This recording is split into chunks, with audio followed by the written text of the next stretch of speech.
데살로니가 전서 1장. 나 바울과 실로아노와 디모데는 데살로니가 교회 곧 하나님 아버지와 주 예수 그리스도께서 모아주신 그리스도인들에게 문안합니다. 놀라우신 하나님의 은혜가 여러분과 함께하기를, 하나님의 든든한 평화가 여러분과 함께하기를 바랍니다. 강철 같은 확신. 우리는 여러분을 생각할 때마다 여러분을 두고 하나님께 감사를 드립니다. 우리는 하나님 우리 아버지 앞에서 여러분의 믿음의 행위와 사랑의 수고와 우리 주 예수 그리스도를 따르면서 보여준 소망의 인내를 떠올리며 밤낮으로 기도합니다. 친구 여러분, 우리는 하나님께서 여러분을 몹시 사랑하실 뿐만 아니라 여러분에게 안수하셔서 특별한 일을 맡기신 것을 잘 알고 있습니다. 우리가 여러분에게 전한 메시지는 그저 말에 그치지 않았습니다. 여러분 안에 무엇인가 중요한 일이 일어났습니다. 성령께서 여러분의 확신을 강철같게 해주셨습니다. 여러분은 우리가 여러분 가운데서 어떻게 살았는지 주의 깊게 보았고 여러분 자신도 우리처럼 살기로 작정했습니다. 여러분은 우리를 본받음으로써 주님을 본받는 사람이 되었습니다. 비록 말씀에 많은 어려움이 뒤따라왔지만 여러분은 성령으로부터 큰 기쁨을 얻을 수 있었습니다. 여러분은 기쁜 일에 따르는 고난도, 고난에 따르는 기쁨도 받아들였습니다. 마케도니아와 아가야에 있는 모든 믿는 이들이 여러분을 존경하고 있다는 것을 아시는지요? 여러분의 소문이 주위에 두루 퍼졌습니다. 여러분의 삶으로 인해 주님의 말씀이 그 지역뿐 아니라 모든 곳에서 울려 퍼지고 있습니다. 하나님을 믿는 여러분의 믿음의 소문이 널리 퍼졌습니다. 우리가 더 말할 필요가 없을 정도입니다. 여러분이 곧 메시지이니까요. 사람들이 우리에게 다가와서 이야기해 주더군요. 여러분이 두 팔 벌려 우리를 맞아준 것과 여러분이 지난날 섬기던 죽은 우상들을 버리고 참 하나님을 받아들여 섬기게 된 이야기를 말입니다. 하나님께서 죽은 자들 가운데서 살리신 그분의 아들, 장차 닥쳐올 멸망에서 우리를 건져주신 예수, 그분의 아들이 오시기를 간절히 기다리는 여러분의 모습을 보고 그들은 놀라워했습니다. 2장. 친구 여러분, 우리가 여러분을 방문한 것이 시간 낭비가 아니었음이 분명합니다. 여러분도 알다시피 우리는 빌립보에서 험한 대접을 받았지만 그것이 우리를 지체시키지는 못했습니다. 우리는 하나님 안에서 확신을 가지고 곧장 앞으로 나아가 우리의 할 말을 했습니다. 반대에 굴하지 않고 여러분에게 하나님의 메시지를 전한 것입니다. 오직 하나님의 인정만 구했습니다. 하나님은 우리를 철저히 시험하셔서 우리가 이 메시지를 맡을 자격이 있는지 확인하셨습니다. 분명히 말씀드리지만 여러분에게 말할 때 우리는 다수의 인정을 구하지 않고 오직 하나님의 인정을 구할 뿐입니다. 우리가 그 같은 시험을 거쳤으니 우리는 물론이고 우리가 전한 메시지에 오류나 불순한 동기나 감춰진 의도가 없다는 것을 여러분은 확신해도 됩니다. 우리가 여러분에게 아첨하는 말을 한 적이 없다는 것을 다른 누구보다 여러분이 잘 알고 있습니다. 그리고 우리가 말로 연막을 쳐서 여러분을 이용한 적이 없다는 것을 하나님께서 잘 알고 계십니다.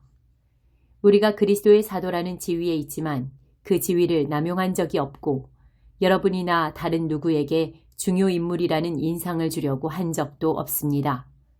우리는 여러분에게 무관심하지도 않았습니다. 우리는 여러분을 있는 모습 그대로 받아들였습니다. 생색을 내거나 으스댄 적이 없습니다. 그저 어머니가 자기 자녀를 돌보듯이 여러분에게 마음을 썼을 뿐입니다. 우리는 여러분을 끔찍히 사랑했습니다. 여러분에게 메시지를 전하는 것에 만족하지 않고 우리의 마음을 주려고 했습니다. 그리고 실제로 그렇게 했습니다. 친구 여러분, 여러분은 그 시절에 우리가 몸을 아끼지 않고 일하며 밤늦도록 수고한 것을 기억하실 것입니다. 그것은 우리가 하나님의 메시지를 전하는 동안 여러분에게 우리를 후원하는 짐을 지우지 않으려는 것이었습니다. 우리가 여러분 가운데서 얼마나 신중하고 경우 있게 처신했는지 또한 여러분을 믿음의 동료로 얼마나 세심하게 대했는지 여러분은 두 눈으로 똑똑히 보았습니다. 하나님께서도 우리가 거저 얻어먹지 않았다는 것을 아십니다. 여러분은 그 모든 것을 직접 경험해서 알고 있습니다. 우리는 아버지가 자기 자녀에게 하듯이 여러분 한 사람 한 사람을 대했습니다. 여러분의 손을 붙잡고 격려의 말에 속삭였고 그분의 나라 곧 이 기쁨 넘치는 삶으로 우리를 불러주신 하나님 앞에서 바르게 사는 법을 차근차근 보여주었습니다. 이제 우리는 그 모든 것을 돌아보며 하나님께 샘물처럼 솟구치는 감사를 드립니다. 여러분은 우리가 전한 하나님의 메시지를 받을 때 사람의 견해로 흘려버리지 않고 하나님께서 여러분에게 주시는 참된 말씀으로 받아들여 마음에 새겼습니다. 하나님께서 믿는 여러분 안에서 친히 역사하고 계십니다. 친구 여러분, 여러분이 유대에 있는 하나님의 교회들이 걸어간 발걸음을 그대로 따랐다는 것을 알고 있는지요? 그들은 예수 그리스도께서 걸어가신 발걸음을 가장 먼저 따라간 이들입니다. 그들이 동족에게서 부당한 대우를 받은 것처럼 여러분도 여러분의 동족에게서 그 같은 대우를 받았습니다. 유대인들은 예언자는 물론이고 주 예수까지 죽이고 그 여세를 몰아 우리를 도시에서 내쫓기까지 했습니다. 그들은 하나님과 모든 사람을 대적하고 있습니다. 그들은 하나님에 대해 들어본 적 없는 사람들에게 어떻게 구원받는지를 전하는 우리를 방해하려고 안간힘을 쓰고 있습니다. 그들은 하나님 대적하기를 일삼는 자들로 그 일에 아주 능합니다. 그러나 하나님께서는 더 이상 참지 않으시고 그들의 일을 끝내시기로 하셨습니다. 사랑하는 친구 여러분, 우리가 여러분을 얼마나 그리워하는지 아십니까? 여러분과 떨어진 지 그리 오래되지 않았고 마음이 아니라 몸으로만 떨어져 있을 뿐인데도 우리는 여러분을 다시 만나기 위해 최선을 다했습니다. 우리가 여러분을 얼마나 그리워하는지 여러분은 상상도 못할 것입니다. 나 바울은 몇 번이고 여러분에게 돌아가려고 했지만 그때마다 사탄이 우리를 방해했습니다. 우리 주 예수께서 오실 때 우리의 자랑이 누구이겠습니까? 여러분이 아니겠습니까? 여러분이야말로 우리의 자랑이요 기쁨입니다. 3장. 그러므로 더는 여러분과 떨어져 있을 수도 없고 마땅히 여러분을 찾아갈 방법도 찾을 수 없었던 우리는 아테네에 남아있기로 하고 디모데를 여러분에게 보냈습니다. 그것은 여러분을 일으켜 세우고 여러분이 이 고난으로 인해 낙심하지 않도록 위로하게 하려는 것이었습니다. 그는 믿음 안에서 형제이자 동료이며 메시지를 전파하고 그리스도를 전하는 하나님의 사람입니다. 여러분에게 고난이 다가오는 것이 놀라운 일은 아닙니다. 여러분도 알다시피 우리는 이런 일을 겪게 되어 있습니다. 고난은 우리가 감당해야 할 소명의 일부입니다. 여러분과 함께 있을 때 우리는 장차 고난이 닥쳐올 것을 분명히 말씀드렸습니다. 그리고 이제 그대로 되어서 여러분도 고난을 직접 겪게 되었습니다. 그래서 나는 걱정을 멈출 수 없었습니다. 그 고난 가운데서 여러분이 어떻게 믿음으로 살고 있는지 직접 확인하고 싶었습니다. 나는 유혹자가 여러분에게 접근해서 우리가 함께 세운 모든 것을 허물어뜨리지 못하게 하고 싶었습니다. 그런데 이제 디모데가 돌아와서 여러분의 믿음과 사랑에 대해 멋진 소식을 전해주니 우리의 기분이 한결 나아졌습니다. 여러분이 계속해서 우리를 좋게 여기고 우리만큼이나 여러분도 우리를 보고 싶어 한다는 소식을 들으니 감사하는 마음이 더욱 각별합니다. 우리가 여기서 고난과 역경 가운데 있지만 여러분이 어떻게 지내는지 알게 되었으니 우리가 더 견딜 수 있겠습니다. 여러분의 믿음이 살아있다는 것을 알게 되었으니 우리가 살겠습니다. 우리가 여러분으로 말미암아 하나님 앞에서 누리는 이 기쁨을 두고 어떻게 하면 하나님께 제대로 감사드릴 수 있을까요? 우리는 우리가 할 수 있는 일을 합니다. 곧 밤낮으로 기도하며 여러분의 얼굴을 다시 보게 되는 기쁨을 선물로 주시기를, 여러분의 믿음이 흔들릴 때 우리가 도울 수 있게 해주시기를 구합니다. 하나님 우리 아버지와 우리 주 예수께서 여러분에게로 가는 길을 우리 앞에 열어주시기를 바랍니다. 또한 주님께서 여러분에게 사랑을 부어주셔서 그 사랑이 여러분의 삶을 가득 채우기를, 그 사랑이 우리에게서 여러분에게 전해진 것 같이 또한 여러분에게서 주위 모든 사람에게까지 넘쳐나기를 바랍니다. 여러분에게 힘과 순결한 마음을 채워주셔서 우리 주 예수께서 그분을 따르는 모든 이들과 함께 오실 때 하나님 우리 아버지 앞에서 여러분이 확신에 찬 모습으로 서게 되기를 바랍니다. 4장. 하나님을 기쁘시게 해드리십시오. 친구 여러분, 마지막으로 한 말씀 더 드립니다. 여러분에게 부탁합니다. 아니, 강권합니다. 우리가 일러준 대로 계속 행하여 하나님을 기쁘시게 해드리십시오. 억지스러운 종교적 노력으로 하지 말고 생기 넘치고 즐거운 춤을 추듯 그분을 기쁘시게 해드리십시오. 우리가 주 예수께 받아 여러분에게 제시해드린 지침을 여러분은 알고 있습니다. 하나님께서는 여러분이 순결하게 살기를 바라십니다. 난잡한 성생활을 멀리하십시오. 하나님을 알지 못하는 사람들이 흔히 하는 것처럼 여러분의 몸을 함부로 다루지 말고 오히려 몸을 아끼고 존중하는 법을 익히십시오. 형제자매의 관심사를 함부로 무시하지 마십시오. 그들의 관심사는 하나님의 관심사이니 하나님께서 그들을 돌봐주실 것입니다. 우리는 전에 이 일로 여러분에게 경고한 바 있습니다. 하나님께서는 무질서하고 난잡한 삶이 아니라 거룩하고 아름다운 삶으로 안과 밖이 모두 아름다운 삶으로 우리를 초대하셨습니다. 이 권고를 무시하는 사람은 자기 이웃의 기분을 상하게 하는 것이 아니라 여러분에게 성령을 선물로 주시는 하나님을 저버리는 것입니다.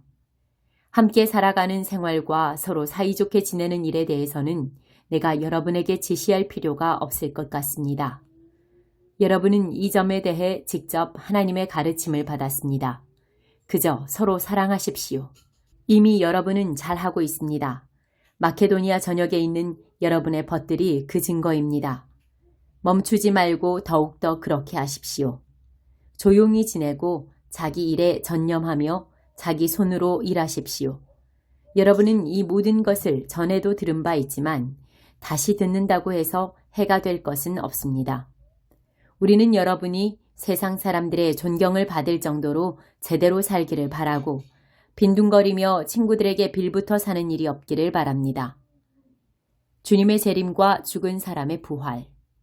친구 여러분, 우리는 여러분이 이미 죽어서 땅에 묻힌 사람들에게 어떤 일이 일어나는가라는 물음에 대해 아무것도 모르고 지내기를 원치 않습니다. 우선 여러분은 무덤이 끝이라는 생각에 모든 기대를 포기한 사람들처럼 분별 없이 처신해서는 안 됩니다. 예수께서 죽으셨다가 무덤에서 벗어나셨으니 하나님께서 예수 안에서 죽은 사람들도 분명히 다시 살리실 것입니다. 다음으로 우리는 온전한 확신으로 여러분에게 말씀드릴 수 있습니다. 우리에게는 이에 관한 주님의 말씀이 있습니다. 주님께서 우리를 데려가시기 위해 다시 오실 때 우리 가운데 죽지 않고 살아있는 사람들이라도 죽은 사람들을 앞서지 못할 것입니다. 실제로 죽은 사람들이 우리보다 먼저일 것입니다. 주님께서 친히 호령하실 것입니다. 천사장의 천둥 같은 소리가 들릴 것입니다. 하나님의 나팔 소리가 울릴 것입니다. 주님께서 하늘로부터 내려오시고 그리스도 안에서 죽은 사람들이 일어날 것입니다. 그들이 먼저 갈 것입니다. 그런 다음에 우리 가운데 그때까지 죽지 않고 살아있는 사람들이 그들과 함께 구름 속으로 이끌려 올라가서 주님을 만나 뵐 것입니다. 우리는 기뻐 뛸 것입니다. 그 후에 주님과 함께하는 성대한 가족 모임이 있을 것입니다. 그러니 그러한 말로 서로 격려하십시오. 5장. 친구 여러분, 나는 이 모든 일이 언제 일어날 것인가 라는 물음은 다룰 필요가 없다고 생각합니다. 주님께서 오실 날을 달력에 표시할 수 없다는 것은 나도 알고 여러분도 아는 사실입니다. 그분은 미리 연락하거나 약속 일자를 정하지 않고 도둑처럼 오실 것입니다. 모든 사람들이 우리는 확실히 성공했어. 이제 편히 살아도 돼 라고 말하며 서로 축하하고 만족하며 느긋해할 때 갑자기 모든 것이 산산조각 날 것입니다. 그날은 아기를 뵌 여인에게 진통이 오는 것처럼 누구도 피할 수 없게 느닷없이 올 것입니다. 그러나 친구 여러분, 여러분은 어둠 속에 있지 않으니 그런 일로 당황할 일은 없을 것입니다. 여러분은 빛의 아들이며 낮의 딸입니다. 탁 트인 하늘 아래서 살아가는 우리는 우리가 서 있는 곳이 어디인지 잘 압니다. 그러니 다른 사람들처럼 몽롱한 채로 다니지 맙시다. 눈을 크게 뜨고 빈틈없이 살아가야 합니다. 밤이 되면 사람들은 잠을 자거나 술에 취합니다. 그러나 우리는 그렇지 않습니다. 우리는 낮의 자녀이니 낮의 자녀답게 행동해야 합니다. 대낮에 맑은 정신으로 다니고 믿음과 사랑과 구원의 소망을 입도록 하십시오. 하나님께서는 우리를 진노의 심판에 이르게 하신 것이 아니라 우리 주 예수 그리스도로 말미암아 구원에 이르게 하셨습니다. 그분이 우리를 위해 죽으셨습니다. 그리고 그분의 죽음이 생명을 일으켰습니다. 산 자와 함께 깨어 있든지 죽은 자와 함께 잠들어 있든지 우리는 그분과 함께 살아 있습니다. 그러니 서로 격려의 말을 하십시오. 소망을 든든히 세우십시오. 그러면 여러분은 한 사람도 빠지거나 뒤처지는 일 없이 모두가 그 소망 안에 있게 될 것입니다. 나는 여러분이 이미 그렇게 하고 있다는 것을 압니다. 그러니 계속해서 그리하십시오. 하나님이 바라시는 생활 방식. 친구 여러분, 부탁드립니다. 여러분을 위해 열심히 수고하는 지도자들, 여러분의 순종에 따라 여러분을 권면하고 이끄는 책임 맡은 이들을 존중하십시오. 감사와 사랑으로 그들을 감동시키십시오. 서로 사이좋게 지내고 각자 자기 몫의 일을 하십시오. 우리의 조언은 이것입니다. 거저 얻어먹기만 하는 사람들에게 힘써 일하라고 주의를 주십시오. 뒤처진 사람들을 온유하게 격려하고 지친 사람들에게 손을 내밀어 그들을 일으켜 세우십시오. 서로 참고 각 사람의 필요에 주의를 기울이십시오. 서로 신경을 건드려 화를 돋우지 않도록 조심하십시오. 서로에게서 최선의 모습을 찾아보고 언제나 그것을 이끌어내기 위해 최선을 다하십시오. 무슨 일이든지 기뻐하십시오. 항상 기도하십시오. 무슨 일이든지 하나님께 감사하십시오. 이것이야말로 하나님께서 그리스도 예수 안에 있는 여러분에게 바라시는 생활 방식입니다. 성령을 억누르지 마십시오. 주님께 말씀을 받은 사람들을 막지 마십시오. 그러나 쉽게 속지는 마십시오. 모든 것을 꼼꼼히 따져보고 선한 것만을 간직하십시오. 악에 물든 것은 무엇이든 내다버리십시오. 모든 것을 거룩하고 온전하게 하시는 하나님께서 여러분을 거룩하고 온전하게 하시고 여러분의 영과 혼과 몸을 온전하게 하셔서 우리 주 예수 그리스도께서 오실 때 그에 합당한 사람이 되게 해주시기를 바랍니다. 여러분을 불러주신 분은 완전히 의지할 만한 분이십니다. 그분께서 말씀하셨으니 그분께서 이루실 것입니다. 친구 여러분, 우리를 위해 계속 기도해 주십시오. 그곳에 있는 예수를 따르는 모든 이들과 거룩한 포옹으로 인사하십시오. 이 편지를 모든 형제자매에게 반드시 읽게 하십시오. 한 사람도 빼놓지 말고 읽게 하십시오. 예수 그리스도의 놀라운 은혜가 여러분과 함께하기를 바랍니다. 아멘.